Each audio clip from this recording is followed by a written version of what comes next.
Lacap and welcome to Pairfect, where I bring together inspiring minds who share one purpose and one passion.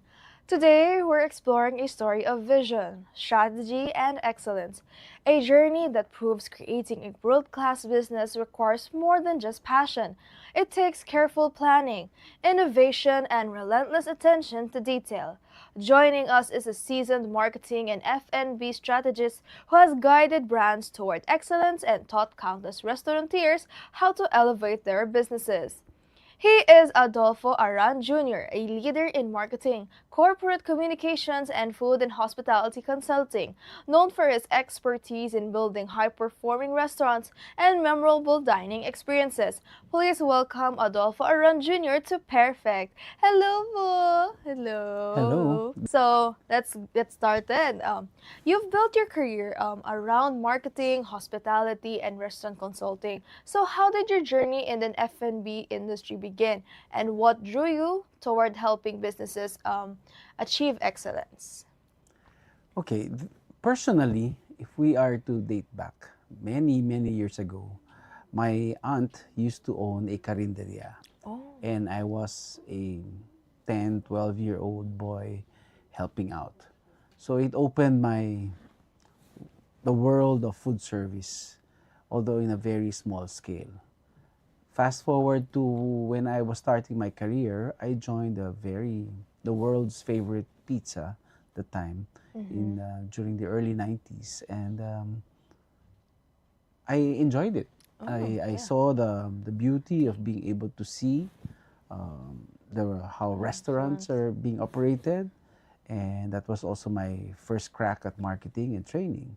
Wow. Fast forward to 2000, early 2000, when I joined a very big conglomerate, San Miguel Pure Foods, Wow. and we started um, servicing and offering products to the food service industry. Oh.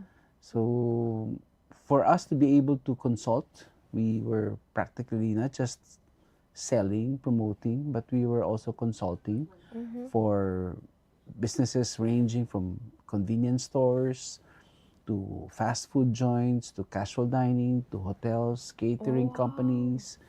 So we would practically be part. We're like an appendage.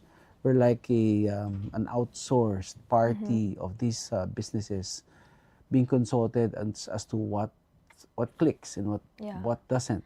Yeah. So for us, it was an opportunity to be able to share what we know, not just in terms of products, but also in terms of trying to build Build a businesses. restaurant, yeah, because So yeah, mm, go ahead. yeah, because like, 'di ba, you just really just can't put up a business or a That's right. restaurant, 'di ba? You Yeah, have to really, yun nga sabi niyo po, like really think it out, 'di ba yeah, po? that's Yung right. parang ginagawa niyo po. So that's kind of amazing to think po, And no? after San Miguel, I also joined. Prior to that, I also joined a chicken chain. So it was really both the best of both worlds. I saw it from the eyes of an operator, and also from the eyes of a food service supplier. And in early 2000, a friend of mine decided to put together a magazine, a defunct magazine now called, it's no longer there, but it's F&B World. Oh. And it gave me an opportunity to be able to come up with stories and topics and so many insights, talking to various um, these are shakers and thought leaders of the industry. So again, it's a different perspective because now you get to talk to them firsthand. Yeah. How do you operate it? What makes a successful business? So most of this, you get to see both the successes and the failures. Mm-hmm. So, and I think it came to a halt. The entire world came to a halt when COVID came. Yeah. And it was an opportunity for me to be able to draw all the lessons of the past and find Mm. out as to it was able to separate the wheat from the chaff, so to speak. So nakita natin how businesses closed, Mm-hmm. and obviously it was also an opportunity for other businesses to Thrive, thrive and yeah. to survive. So these are good, challenging times wherein you find that if you're really serious about the business and you want to be able to know where to take it, whether you close, you want to take it to the next level, etc. And that's when I came in. I Mm. decided because there's no business anyway, so I started helping people. People were asking me, do I close? Is this the right time to close? Do I offer new products? Do I step back and maybe reopen after 6 months? So I guess it was really you started connecting the dots, Mhm. and that's when it became clear for me that that's ideas are meant to be shared. It's not Yeah. yours to keep. And if I've seen it for the past 30 years, I might as well be able to share my Sure. expertise and insights to those who really need them. Yeah, that's really nice kasi 'di ba, you really can't decide alone. So Yeah. you really need like opinions like yung ginagawa niyo po for business owners din talaga kasi 'di ba one wrong move can Yes, that's make right. it fall That's apart. right. Yun. Hmm. So, okay, next question. So, for restaurateurs aiming for the Michelin-level recognition, this has been a very topic this year. What are the first critical steps they should take when designing a world-class dining experience? Interesting question. Because before we can achieve a world-class dining experience, I think you need to be able to go back to the basics. One, I think a business has to be profitable. So I always mention this. Even if you try to come up with innovative ideas and all this innovation, it makes you differentiated from the other businesses. A business has to be profitable, and therefore you need to do the basics. Make sure that you know your food costs, you know the all the ratios that are needed to be able to run a business. And if that's the first step, the next step is to be able to make sure that your customers are happy. Yeah. Okay, happy guests are most of the time, or all the time, should emanate from happy Please, employees. yeah. So, and that's part of profitability. You want to make sure that they are paid well, not necessarily extremely well, but make sure that they are valued as employees, and in return, they make sure that the guests are happy. And I think that's the second step.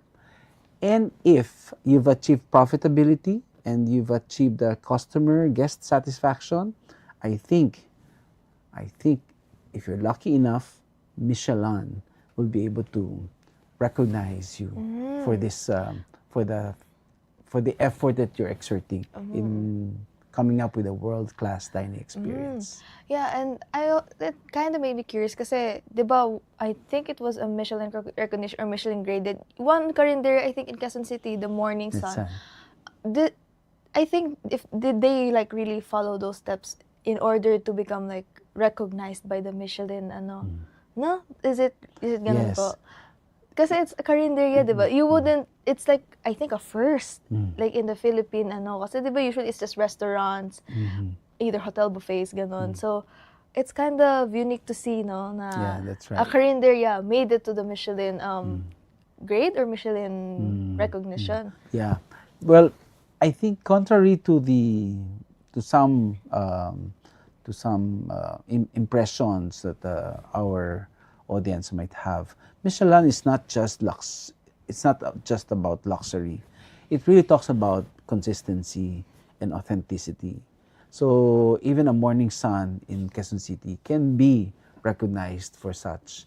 And as long as I think if you're able to make sure that the consistency is there and your authenticity to your product offerings. I even saw one Spanish restaurant that was recognized, but it's not 100% Spanish.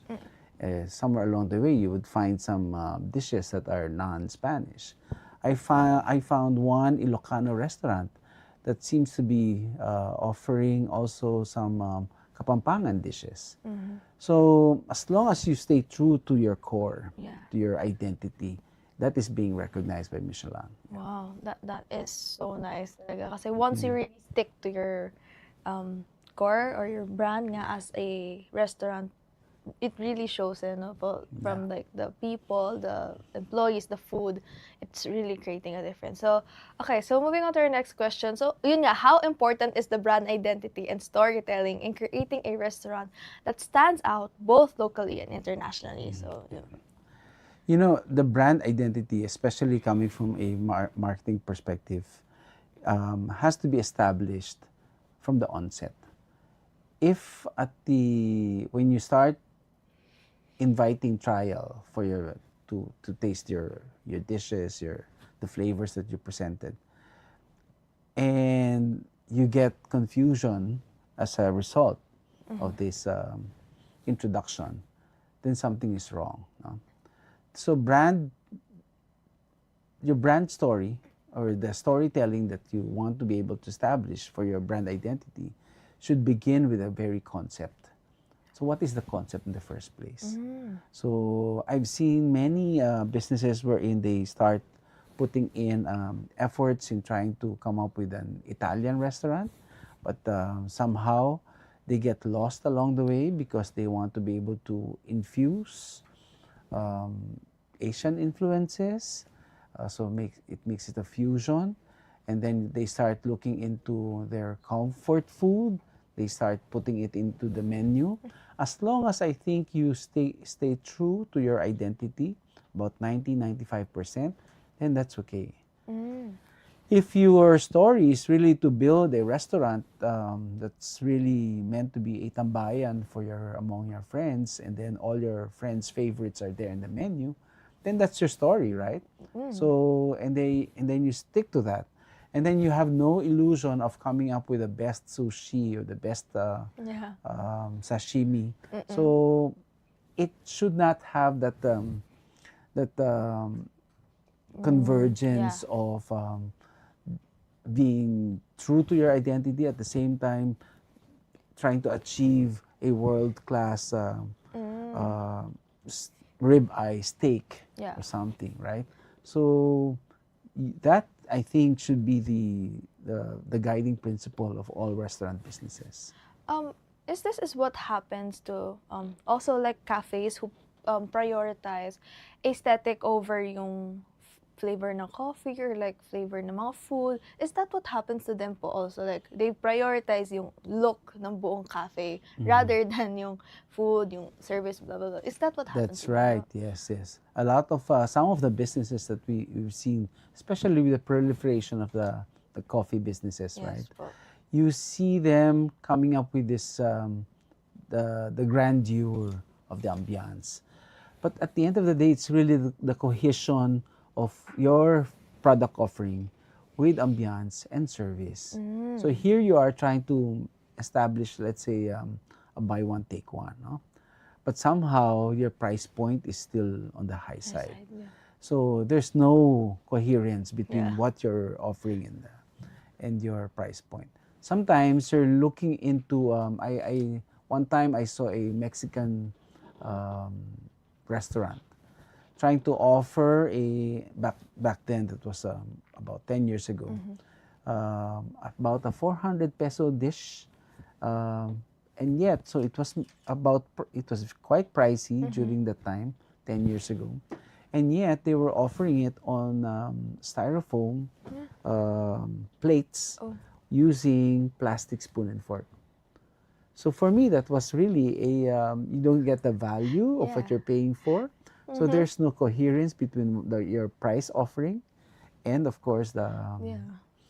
the The the way it way was presented. presented, yeah. So these flavors and taste and making sure that it matches the price offering, the ambiance, and even the service. Yeah. If you're doing fine dining and your wait staff are not able to explain where the sources of the raw materials are coming from and how they're able to introduce it, that's the reason why the some of the cafes that we respect, they're able to explain the baristas of this world. They are considered as experts. Yeah. When you start asking them as to the sources of their coffee, Yeah. this is a very important aspect in trying to establish your core identity. Yeah, that's really nice. Yeah, kasi yun nga, minsan talaga there is really no connect sometimes. Like, yeah, ang ganda nga nung place, but the food and the beverages are not really nice.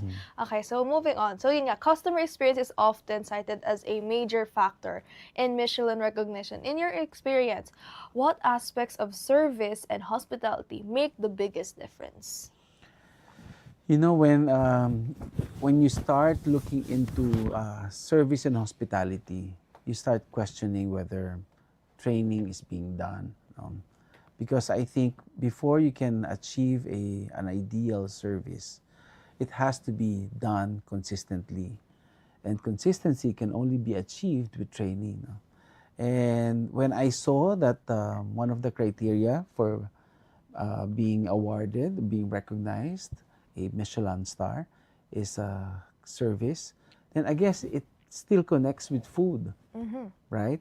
So here you are trying to create the best dish, Yeah. good flavors, and then when you start asking the wait staff how it was done, how long it took, Yeah. that I think is the difference between a 36-hour smoked or roasted or braised beef versus the ordinary caldereta, Oh, yeah. right? So if the wait staff are able to communicate what happens inside the kitchen without, of course, revealing so many of its trade secrets, then that's customer service because you are able to connect what the guest is able to Receive. consume Yeah. and taste and savor. And before it happens, the service is so detailed, is so impeccable, is so compelling enough that you are already eating it before you are able to taste it. Yeah. Can you imagine if, during the order taking alone, you're able to, that wait staff is able to transport you Yeah. to Paris or yeah. to certain parts of Spain or even different regions of Mindanao because they were able to explain it to you fully well. It really adds to the experience that I guess That's they right. really know the thing that they're gonna explain and everything. So it really is a biggest difference talaga for the ano. Okay, so we'll be having a commercial break muna and then we'll be right back. This break is brought to you by Meralco, ang liwanag ng bukas. SM, we've got it all for you. Union Bank, it starts with you. Usapang OFW is the show that honors the journeys of our modern-day heroes, our OFWs. Join Chingby Fernandez, John Dodson, and Rafi Ayang every Tuesday and Thursday at 3 p.m. to hear the real stories behind the sacrifices. Watch it live on Daily Tribun's Facebook page, Tribune Now on YouTube, and Daily Tribune Official on TikTok. Want to hear from thought leaders shaping our world? Straight Talk with Chito Lazada and Ted Montalibano dives into leadership, politics, and business every Wednesday at 10 a.m. Catch conversation live on Daily Tribune's Facebook page, Tribune Now on YouTube, and Daily Tribune Official on TikTok.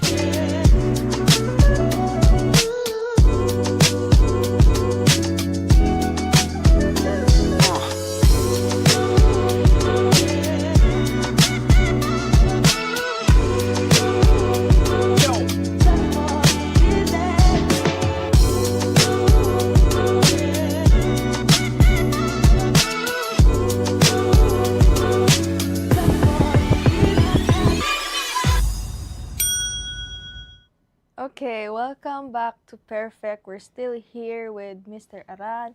Okay, so to continue, from your perspective po, what common mistakes prevent restaurants from reaching the top tier recognition and how can businesses avoid them?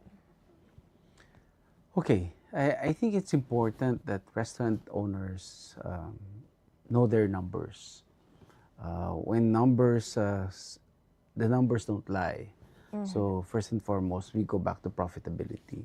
So when you see that your numbers are going up, food cost, labor cost, your rent is exorbitantly high. So these are some of the red flags. No? So I've seen businesses wherein they're thriving, they get a lot of customers, and yet when they saw how rent is killing them, 1 year later they close. So sayang yung opportunity, no? So after you've read your numbers, the next one would be you read the room, meaning you start connecting with your customers. Yeah. And gone are the days wherein you have a small piece of paper and you put down your feedback, and then that's the basis of your customer satisfaction. Nowadays, you get social media. You get TripAdvisor, you get all these criticisms, you go to Reddit, you go to different places. The bloggers. And you don't necessarily have to listen to all of them, but you listen to people who matter. Yeah. So from time to time, you need to be able to go deep into what the customers, your guests are saying about you. So I guess those are the top two mistakes that some are not able to do. Reading your numbers, reading the room, engaging your customers. That becomes now the compelling factors.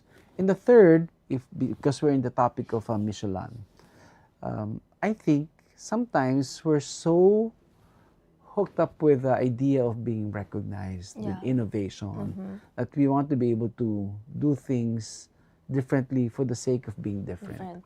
So innovation has to be really authentic in the sense that you start traveling the world, you start tasting different flavors, and once you've tasted something, you bring it back to your restaurant and you want to be able to recreate. So this, I think, is to a certain degree, some business people would fall into that trap of being able to be so innovative to the point that that doesn't connect to the business concept. Yeah. So if you want to stay true to being a business person, you need to be able to check your profitability, read your numbers. If you want to stay true to making sure that you are able to connect and engage with your customers, you need to listen to those who matter. And I guess the third would be, if you want to be really, truly innovative, you want to make sure that all the things that you want to innovate on and all the unique things that you want to be able to do will complete the brand identity that you want to communicate. So if these three, although there are so many things that you want to be able to avoid, if these three are followed, then I think you're lucky enough, Michelin will follow. Okay, so I have a question related to food vloggers. Kasi, yun nga, with the rise of social media, a lot of food vloggers, do they really like add something to the discussion on whether the place really does serve good food, or sometimes they just really, make it OA, very amplified, ganun. Do you think they really add to businesses, in like, should they listen sometimes to this food vloggers, or should they just really drown out some of them, choose which ones talaga really reflect yung parang review ng food nila? Yeah. There's so many case studies about vlogging or blogging about and the impact of this phenomenon to the business. But let me cite one case. I think this is one of the Michelin recognized restaurant. Manam, for example. Manam is very successful. But despite its success, you also see a lot of negative reviews about Manam. And yet, it continues to flourish. So I think it's an indication wherein you need to be able to listen while at the same time do the things that you think you're doing well. So it's really a combination of trying to listen to those who matter, because let's face it, there's so many out there. You have the authentic ones, you have Yeah. the real bloggers, and you have the not so good bloggers, Yeah. right? So you need to be able to separate one from the other. Yeah. And from there, you can listen to those who matter. Yeah, that's a really good insight kasi there are very many talaga na food vloggers nowadays na sinasabi, oh, masarap dito. Tapos pag tinanong mo naman, ay, ganon, diba? So, okay, so moving on. So, yun nga, balancing creativity, quality, and profitability can be challenging. So, what is your advice to restaurateurs to maintain yung exceptional standards without compromising their business sustainability? Okay, as I mentioned, I think we try to achieve the first two, profitability, and then, and that's of course, it's this, there's an art and a science to it, right? Quality, of course, is non-negotiable. Yeah. I have seen uh, some chef-driven restaurants, for example, wherein after creating the concept and after training the kitchen staff, they move on to their next project or to their next branch, and then quality stops somehow. Why? Because I think the tendency of the kitchen staff would be to absorb as much as they can from the chef, Chef. and then they try to make discarte.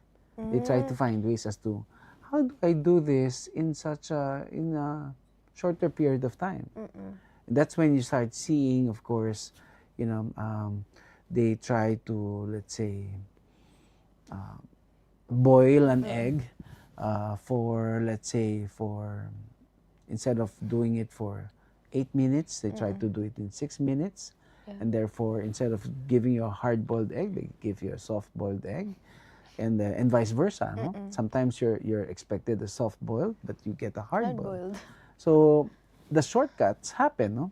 So quality is definitely non-negotiable. So if you are able to impress upon the team that these are the things that you need to watch out for, then hindi pwede yung pwede na, di ba? You need to be able to make sure that you put your foot down by Yeah. saying, this, you stick to an 8-minute, or you don't serve it at all. Yeah. Yeah. You, if the timer goes off and you think that 2 minutes is up, then you serve it. If it's been there for let's say 10 minutes and the dispatcher is not able to serve it to the guest, then something is wrong with the temperature of the food. Because the guest ends up having to eat something that's cold, or on room temperature. Yeah. So these are the things that you want to be able to impress. But the last point that you mentioned, profitability, quality, and of course the creativity. Creativity is endless, is boundless. You can get it anywhere. So I think it's important that you don't just look into your menu, but constantly try to do something new with it. I know for a fact that one chef, Robbie, for example, constantly reviews his menu. His benchmark for coming up with something better, for being innovative, is his last creation. Not because of what the others are doing. Of course, it helps that you're able to see what the others are doing, and most likely some are copying from him. But it's important that you're able to check whether there's still room for improvement. Yeah. If this pasta, which is homemade, if it's made from scratch and you're not buying it from off the shelf, is something that you can still improve on. Is it going to be 6.5 minutes versus 7? So these are things that you try to be innovative and try to check whether the sustainability is still something that you can improve. If you're getting from Bukidnon and you know that you can source, let's say, your raw materials from another place nearer, so that you reduce the carbon footprints, and then you make sure that the temperature is still okay versus is the same. Then these are considerations. Then it allows room for creativity. Yes.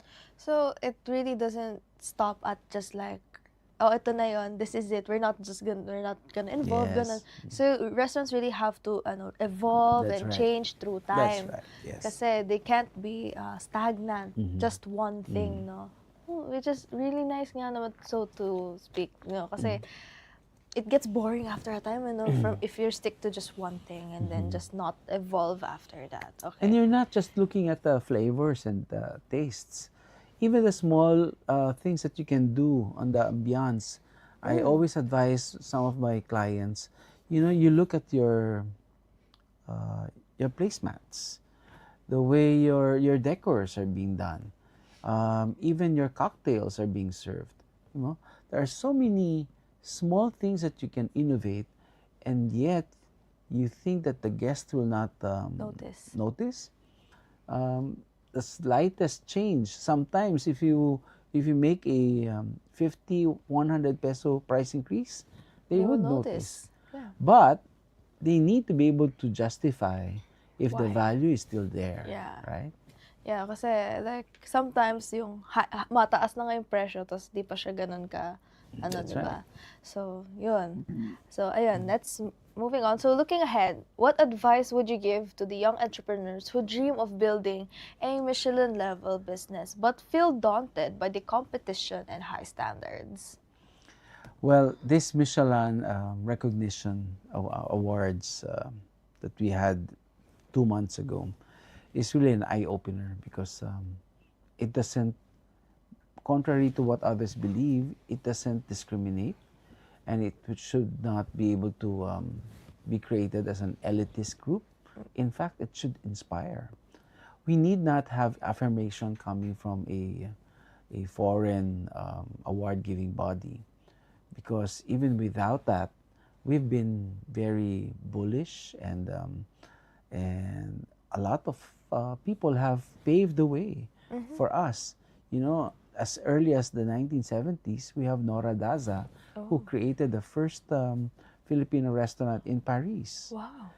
no less. And she did that for more than 10 years. So, and then you have the likes of Amy Besa and Romy Dorotan creating their first restaurant, Cendrillon, in New York. So a lot of people they have braved and paved the way for us. So there's no reason why we should feel daunted by this by competition. In this Michelin recognition, we've seen very young chefs slash restaurateurs who were able to make a mark. They were cited not just because of them being chefs, but also because of their consistency in trying to make sure that our local agriculture is alive. Yeah. So that's why you have the award that's called the Michelin Green Chef. So, or the Green Restaurant. So these are important milestones that puts a spotlight on what we're doing as a business. So we need not feel that this cannot be achieved, because, many years ago we thought that we will never Never. be, we will never achieve that Michelin's standard, and we did, Yeah. and that happened, and it will continue to happen, even if it's not Michelin, even if it's other award-giving bodies. We need to constantly still make sure that the benchmark is there. There's still a lot of areas that Michelin did not cover. I'm sure you only have a representation of Metro Manila and Metro Cebu and a little from Tagaytay City. So there's so much that our food service and hospitality business can offer. Yeah. So I think we need to be inspired and continue to do our best and try to learn from each other. And constantly, I think it's important that we constantly train our people. Yeah, is it also safe to say na as long as they're like passionate about improving their business, yun nga, training people, that they would get recognized, and that there are also like hidden gems pa across the Philippines that have not been recognized, no? That's right. Yeah. Passion, if you put that in the context of being able to go into the details of what you're doing, not just passion, okay, I'm passionate, I'm going to create the best caldereta and the best crispy pata. You know, we need to go beyond passion, making sure that the basics are covered. No? Yeah. The passion will make you start something, Yeah. but what will make you keep going at it? Even with COVID or pandemic, or let's say heat wave, or the explosion of Taal volcano, for example, especially in the Tagaytay City area. So those are the things that will allow us to continue to struggle and make sure that we are still there for the long haul despite the challenges. Awards or no awards, we will continue to make our business thrive. Okay. So would you like to say any few more words for restaurateurs who want to either achieve the Michelin, or advice for them po, who want to start businesses in the restaurant industry po? Yes, I think it's important that we focus not just on awards. No, Michelin is a good way to be able to set standards, set the benchmarks for how a business should be established. But for those who have established restaurants, you need to be able to constantly look into your operations. What can I improve on? So there are things that you can do now, even without looking into what the winners achieve. No? The second one would be those who have not yet opened the restaurants. No? I think before you can pursue this globalness, this world-class dining experience, go back to the basics. No? Make sure that you're able to find good suppliers, find good team members, train them very well. I think that's very important. Train them very well. And do not take your eye off the ball. Okay? The food business is not something that you can just do today and then pursue another business tomorrow. Yeah. So you need to be able to focus your attention. So with that, I hope that we get to learn from this Michelin recognition awards and be able to move forward and get something good out of it. Okay, thank you. And what an insightful conversation with Adolfo Aran Jr. It is a powerful reminder that building a Michelin-level business requires vision, discipline, and the courage to pursue excellence in every detail. Thank you po for joining us here on Pairfect, and don't forget to follow Daily Tribune for more stories from trailblazers shaping world-class businesses and unforgettable experience. Until next time, I'm Eliana Lacap, and this has been Pairfect, where every story connects perfectly. Nice.